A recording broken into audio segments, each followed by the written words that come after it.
హో, శివ, స్నేహ మీరు కూడా ఇక్కడే ఉన్నారా?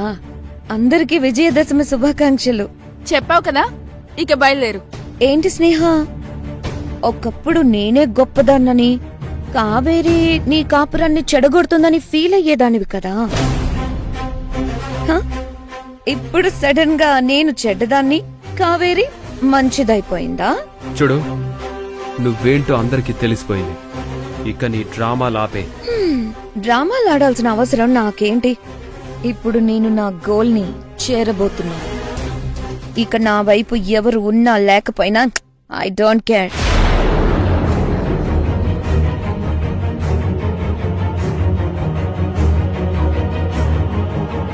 అంత కోపంగా చూడకు రుక్మిణి. భువన అత్తయ్య ఇల్లు నాది, బావ కూడా నావాడే.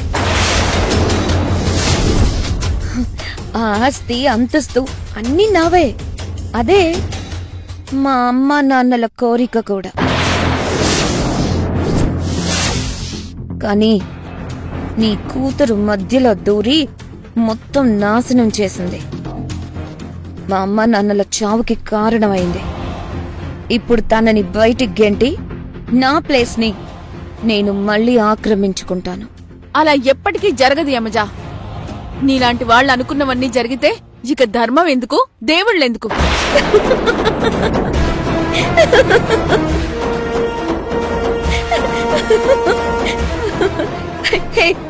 నువ్వు ఇంకా ఏ కాలంలో ఉన్నావు స్నేహ?